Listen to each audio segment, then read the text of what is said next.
A young man wearing his late father's watch is approached on the street by a policeman who is shocked to recognize the watch.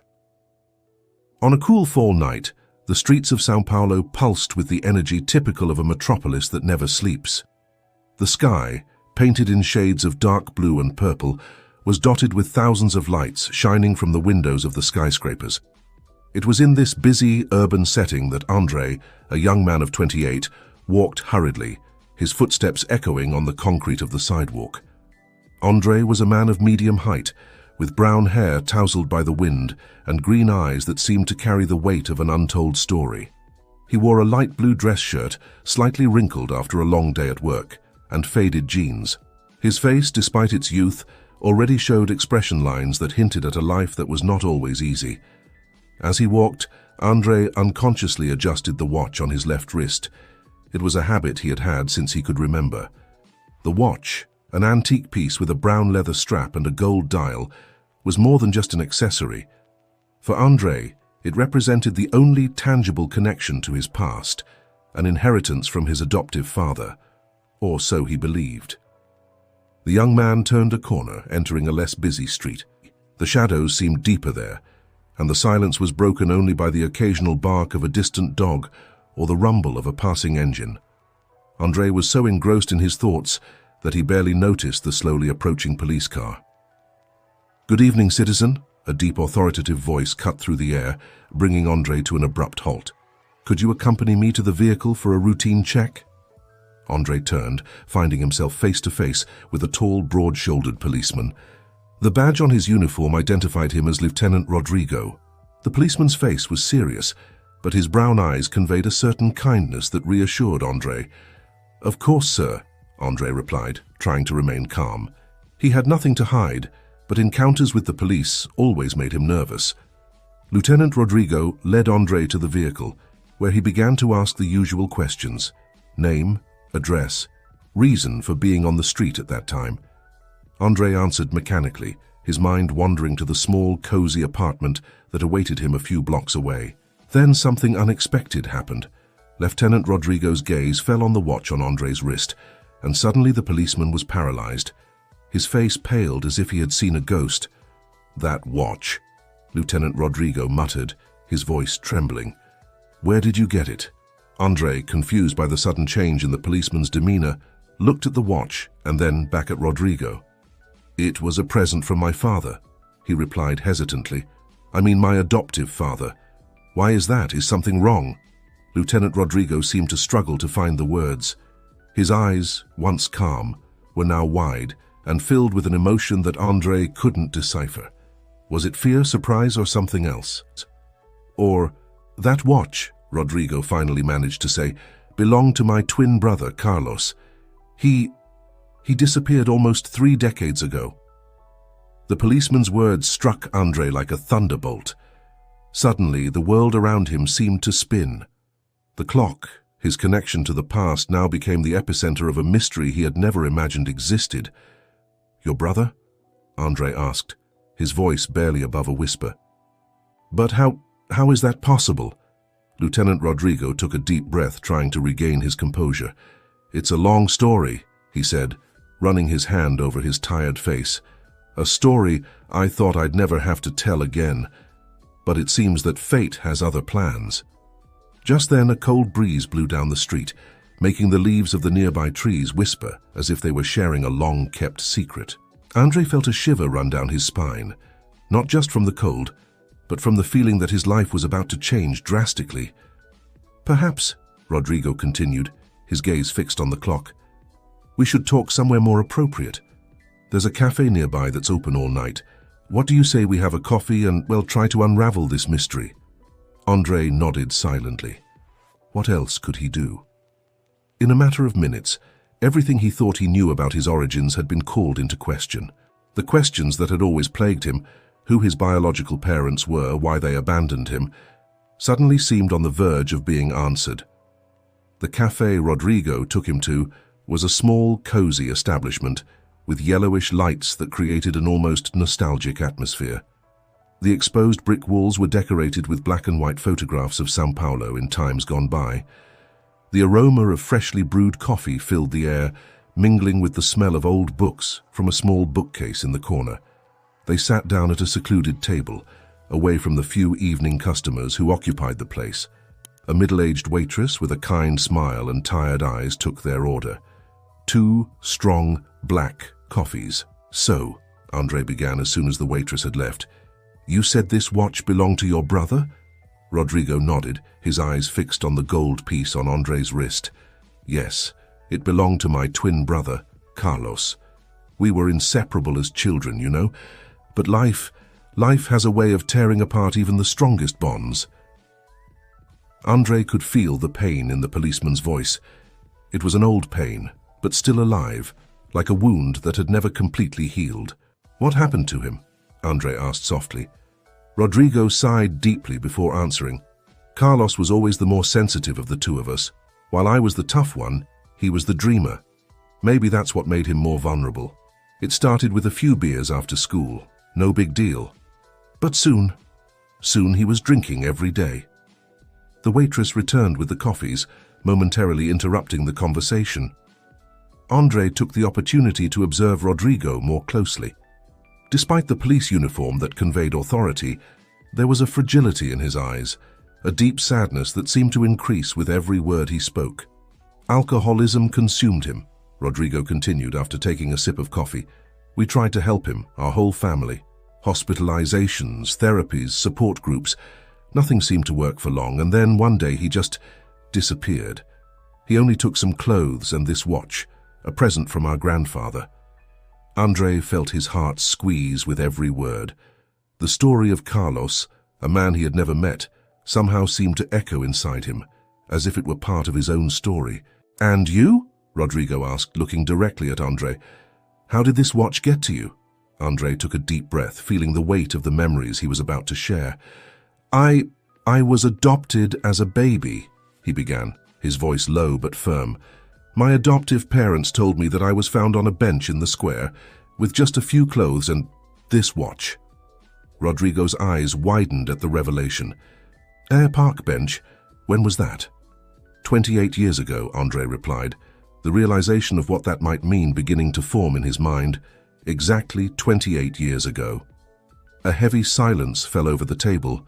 The noise of the coffee, the clink of cups, the low murmur of conversations around them seemed distant, as if Andre and Rodrigo were isolated in their own bubble of revelations and possibilities.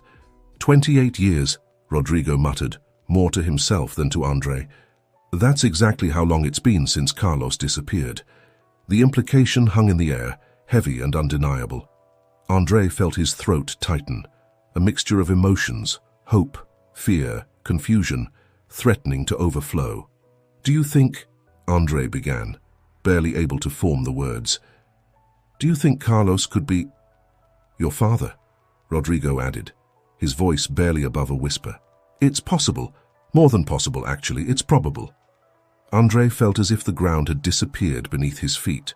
All his life, he had wondered about his origins, wondered who his biological parents were, why they had abandoned him. And now, sitting in a cafe in the middle of the night, he was possibly face to face with the answers he had always sought. "But why?" Andre asked, his voice trembling slightly. "Why would he leave me on a bench in the square?" Rodrigo shook his head sadly. Carlos was fighting his own demons. Alcoholism. It destroys more than just the person who drinks. It destroys families, relationships, entire lives. Maybe he thought he was protecting you. Andre felt a tear escape and roll down his cheek. He wiped it away quickly, ashamed of showing so much emotion in front of a stranger. But Rodrigo wasn't really a stranger anymore, was he? If his suspicions were correct, this man was his uncle. "We need to find him," Andre said suddenly, a fierce determination replacing the confusion in his eyes. "We need to find Carlos. He's the key to all this." Rodrigo nodded slowly. "Yes, we do, but Andre, I need you to understand something. If Carlos really is your father, and if he really gave you up for adoption, well, the reasons can be complicated. Addiction makes people make decisions that don't always make sense to others." Andre absorbed Rodrigo's words, feeling their weight. He had always imagined the moment when he would meet his biological parents as something triumphant, full of hugs and tears of joy. But the reality that was unfolding was much more complex, full of nuances and possible heartbreak. I understand, Andre finally said, but I need to know. I need to understand. Rodrigo looked at the young man in front of him, seeing in him the same determination he used to see in his twin brother. All right, he agreed. We'll find him together. At that moment, sitting in that cafe at midnight, Andre and Rodrigo sealed a silent pact. Together, they would unravel the mystery that united them, no matter where that search took them. If you're enjoying this story, please don't forget to leave a comment in the comments about where you're watching this video from and subscribe to the channel as it continues. The next few days were a whirlwind for Andre. He took a leave of absence from work, vaguely explaining that he had urgent family matters to deal with. His boss, an understanding man who had always admired Andre's dedication, didn't ask too many questions. Meanwhile, Rodrigo used all the resources at his disposal as a police officer to try to trace Carlos's whereabouts. They started with the most obvious records: hospitals, rehabilitation clinics, even prisons. But Carlos seemed to have disappeared without a trace. A week after their initial meeting, Andre and Rodrigo met again in the same cafe. The place, with its comforting aroma of coffee and old books, had become a kind of headquarters for their search. "Nothing yet," Rodrigo said, frustration evident in his voice. "It's as if he's simply evaporated." Andre nodded, feeling the weight of discouragement. Maybe we should try a different approach," he suggested. "What if, instead of looking for Carlos directly, we looked for clues about what happened that night? The night I was left." Rodrigo raised his eyebrows, puzzled. "Like what?" "Well," Andre began, his mind working quickly, "we know the location, the bench in the square. We could investigate the area, talk to people who have lived or worked there for a long time. Someone might have seen something." A glimmer of hope lit up Rodrigo's eyes. That's brilliant, Andre. I don't know why I didn't think of it before. The square is in the Liberdade neighborhood, right?" Andre nodded. "Yes, near the Oriental Garden. My adoptive parents told me that's where they found me." "Great," Rodrigo said, getting up. "We'll start there tomorrow morning. The sooner, the better." The next morning, Andre and Rodrigo met in the square. The Oriental Garden was as beautiful as ever, with its carefully pruned trees and small lake reflecting the blue sky. People were doing Tai Chi in one corner, while children were running and laughing in another. "It's strange to think that I started my life here," Andre murmured, looking at the wooden bench where he was supposedly found. Rodrigo put a comforting hand on Andre's shoulder. "We'll find out what happened, I promise." They began their investigation methodically, approaching local shopkeepers, doormen of old buildings, and long-time residents. Most people shook their heads in disbelief, unable to remember such a specific event occurring almost 3 decades ago. However, in the late afternoon, when Andre and Rodrigo had almost given up hope, they found a promising lead. An elderly woman, who owned a small flower shop on the corner of the square, listened attentively as she watered her orchids. Her eyes, framed by deep wrinkles, shone with recognition when Andre mentioned the date. "Oh yes," she said, her voice shaky with age but full of certainty. "I remember that night. It's not every day that you see a man leaving a baby on a bench in a square." Andre and Rodrigo exchanged looks of surprise and hope. "Did you see it?" Andre asked, barely able to contain his emotion. "Can you tell us what happened?" The lady, who introduced herself as Donna Yuki, nodded slowly. "I was closing the store. It was late at night. So I saw a man staggering across the square. At first I thought he was just another drunk, but then I noticed he was carrying a package. A baby." Andre felt his heart race. It was the first time he had heard a first-hand account of the night he was abandoned. "The man seemed to be struggling with himself," Mrs. Yuki continued. "He was pacing back and forth, mumbling something I couldn't understand. Then finally he put the baby on the bench. He stood there for a long time, just looking. He looked devastated." "And then what?" Rodrigo asked gently, noticing that Andre seemed unable to speak. "He took something off his wrist, a watch, I think, and put it next to the baby. Then he ran off as if he was running away from his own heart." Mrs. Yuki paused, her eyes distant with the memory. "I wanted to do something, but, well, I was afraid. When I finally plucked up the courage to approach, I saw a young couple discovering their baby. They looked so happy. I thought maybe it was fate." Andre swallowed, fighting back tears. That couple were my adoptive parents. Mrs. Yuki smiled gently, reaching out to touch Andrei's face. So fate really did act that night. You've grown up well, young man. After thanking Mrs. Yuki profusely, Andrei and Rodrigo left the flower shop, their minds spinning with the new information. That confirms it, doesn't it? Andrei said as they walked. Carlos really is my father. Rodrigo nodded gravely. It would seem so. But Andrei, remember what we talked about, the circumstances. I know, Andrei interrupted him. I know it won't be easy. But now, more than ever, I need to find him. I need to understand why he did what he did. In the days that followed, Andrei and Rodrigo intensified their search. With confirmation that Carlos had been in the city 28 years ago, they began to trace a possible path he could have followed. They visited homeless shelters, rehabilitation clinics, and even old bars in the area. In each place they left a photo of Carlos, one that Rodrigo kept in his wallet, showing the twins smiling in happier times. It was in one of these rehabilitation clinics located on the outskirts of the city that they finally had a breakthrough. An elderly nurse, on seeing the photo, exclaimed with recognition. "That man was here," she said, pointing to Carlos in the photo. "About 15 years ago, maybe. He stayed with us for almost a year." Andrei felt his heart leap. And then what? Where did he go? The nurse frowned, trying to remember. He mentioned something about starting over. He talked about a small town, Aguas de San Pedro, I think. He said he wanted to get away from the temptations of the big city. With this new information, Andrei and Rodrigo left for Aguas de San Pedro the next day. The small spa town, known for its medicinal waters and clean air, seemed an unlikely place to find someone who had been lost for so long. They began their search methodically, showing Carlos's photo in hotels, restaurants, and stores. It was on the third day, when they had almost given up hope, that they got lucky. The owner of a small grocery store looked at the photo and smiled. "Ah, yes. This is Carlos. He comes here every week to buy his fruit and vegetables." Andrei felt as if the air had been sucked out of his lungs. After so many years, so many searches, he was moments away from meeting his biological father. Where can we find him?" Rodrigo asked, his voice trembling slightly. The grocer pointed in one direction. "He lives in a little house at the end of that street. You can't go wrong. It's the only one with a garden full of sunflowers." Thanking him quickly, Andrei and Rodrigo headed for the address indicated. As they got closer, Andrei felt his heart beating harder and harder. What would he say? How would he react? Years of unanswered questions, imaginings, and suppositions were about to meet reality.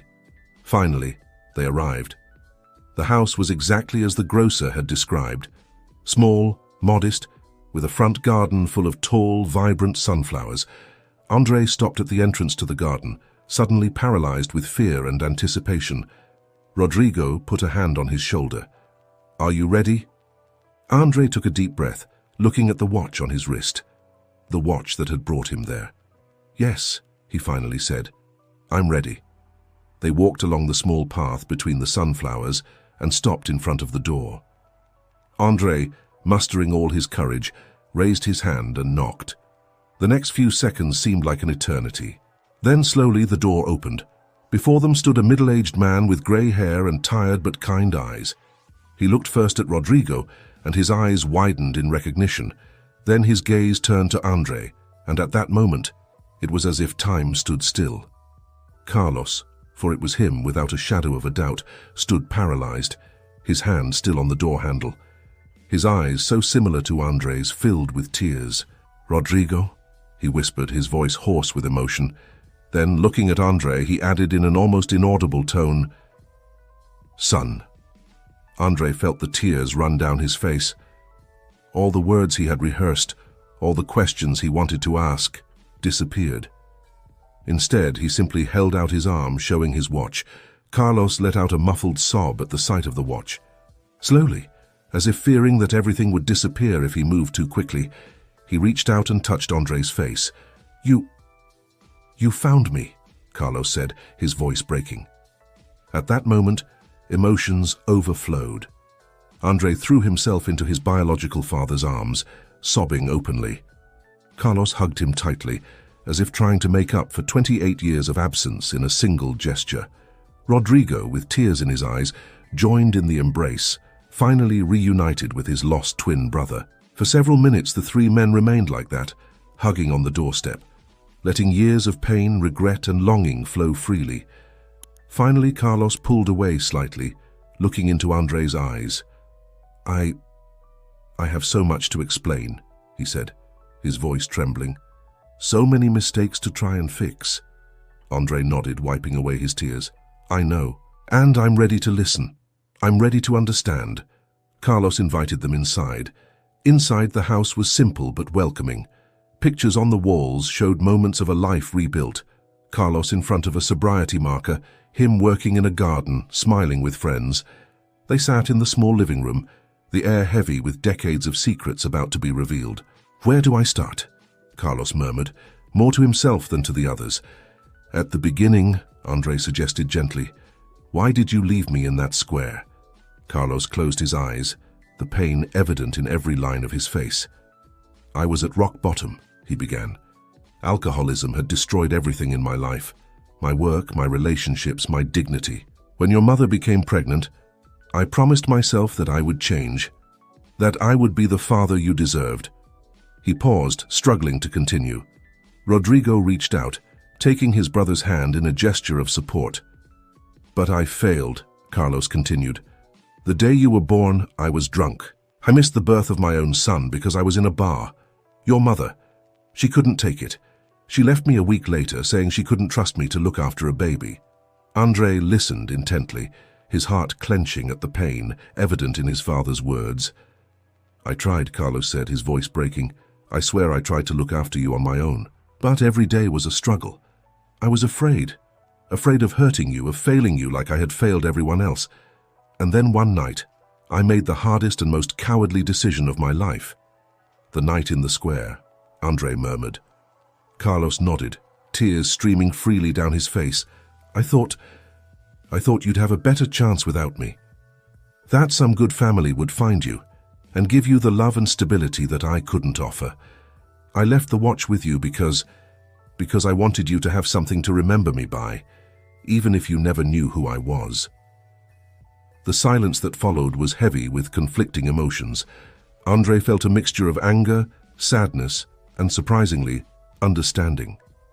"What happened then?" Rodrigo asked softly. Carlos sighed deeply. "I lost myself completely.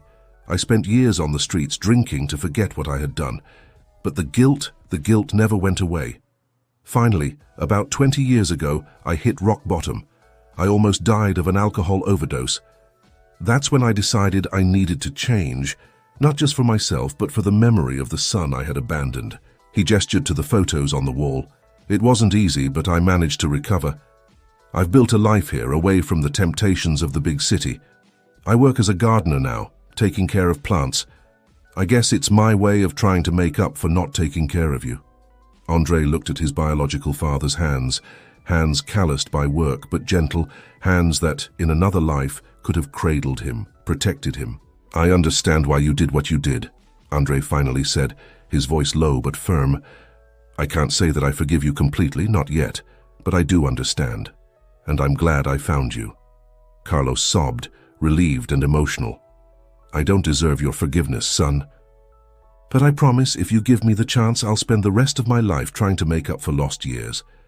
Rodrigo, who had remained silent, finally spoke. "Brother, I've missed you all these years. I'm so glad you found your way." The three men hugged again, their tears mingling. It was a moment of healing, of new beginnings, of possibilities. In the weeks and months that followed, Andre, Carlos and Rodrigo worked hard to rebuild their relationships. It wasn't easy. There was a lot of pain to process, many lost years to regret. But there was also love, forgiveness, and the chance of a new beginning. Andre introduced his adoptive parents to Carlos, an emotional and surprisingly harmonious meeting. His adoptive parents, always loving and understanding, embraced Carlos as part of Andre's extended family. Carlos, determined to maintain his sobriety and be the father he should always have been, moved to São Paulo to be closer to Andre and Rodrigo. He continued his work as a gardener, finding peace and purpose in making things grow and flourish. Rodrigo, for his part, found a new dimension in his work as a police officer. Inspired by his brother's journey, he began to specialize in cases involving drug addiction, using his personal experience to help others find their way to recovery. And Andre? He found that the emptiness he had always felt in his heart was beginning to fill, not just with the love of his biological father and his newfound uncle, but with a deeper understanding of himself and his origins. The watch that for so long had been a reminder of his unknown past became a symbol of his journey, of loss and reunion, of second chances and new beginnings. Andre wore it every day, no longer as a connection to a nebulous past, but as a reminder of the power of forgiveness and the resilience of the human spirit. One sunny afternoon, almost a year after their reunion, Andre, Carlos and Rodrigo met again in the Oriental Garden, on the same bench where it had all begun. Sitting down, sitting side by side, the three men watched people passing by, children playing, life taking its natural course. "It's amazing how things change," Andre commented, his eyes fixed on a young mother pushing a baby carriage. "A year ago I didn't even know who I really was. Now," Carlos put a hand on his son's shoulder, "now you know you're loved, that you always have been." Rodrigo nodded, a soft smile on his lips. "Family isn't just about blood, Andre. It's choice, it's love, and the three of us have chosen to be a family." Andre smiled, feeling a wave of gratitude wash over him. He looked at the watch on his wrist, the steady ticking echoing the beat of his heart. "You know," he said, "for a long time, I thought this watch was just a reminder of what I had lost. Now I see that it was an omen of what I would find." Carlos swallowed, overcome with emotion. "When I left that watch with you, it was the hardest moment of my life. But now I see that it was also the most important. It was my silent promise that one day we would meet again. And here we are," Rodrigo added, hugging them both. At that moment, sitting on the bench that had witnessed so much drama and emotion, the three men felt that they had finally arrived home. The circle was complete. But this wasn't a conclusion. It was a new beginning. Andre knew that there was still much to be explored, much to be healed. The journey of forgiveness and reconciliation was far from over. There would be difficult days ahead, moments of doubt and perhaps even anger. The ghost of Carlos's alcoholism still hung over them, a constant reminder of the fragility of recovery. However, there was also hope. Hope in the little things, in the Sunday lunches that had become a tradition, in the long late-night conversations where they shared stories of their separate lives, in the silent moments of mutual understanding. Carlos was determined to be the father Andre deserved, even if it was too late. He attended all the Alcoholics Anonymous meetings, worked hard in his therapy, and strove every day to earn his son's forgiveness and love.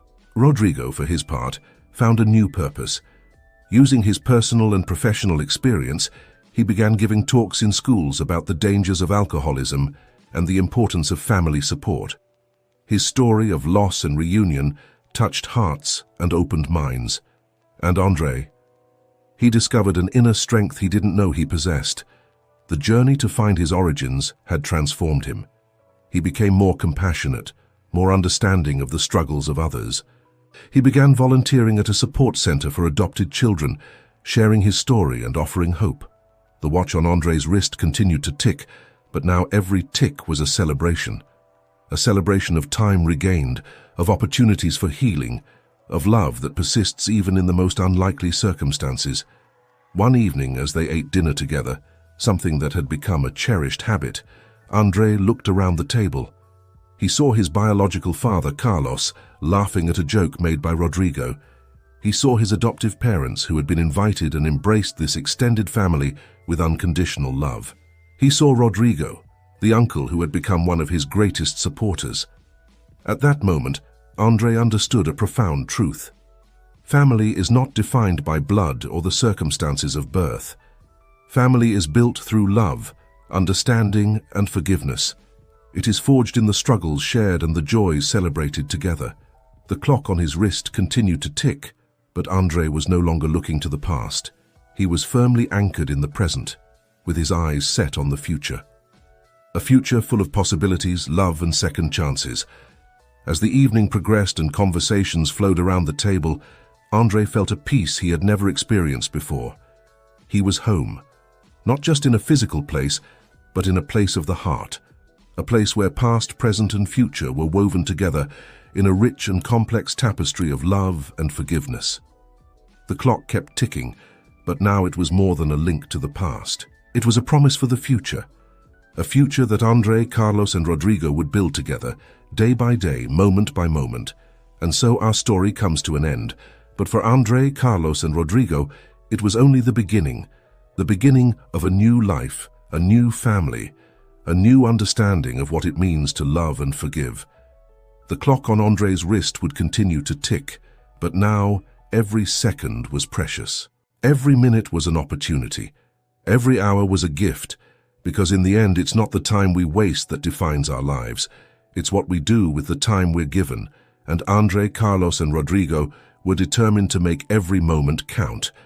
And so, as the sun set over São Paulo, painting the sky in shades of orange and pink, 3 men, a son, a father, and an uncle, walked together through Jardim Oriental.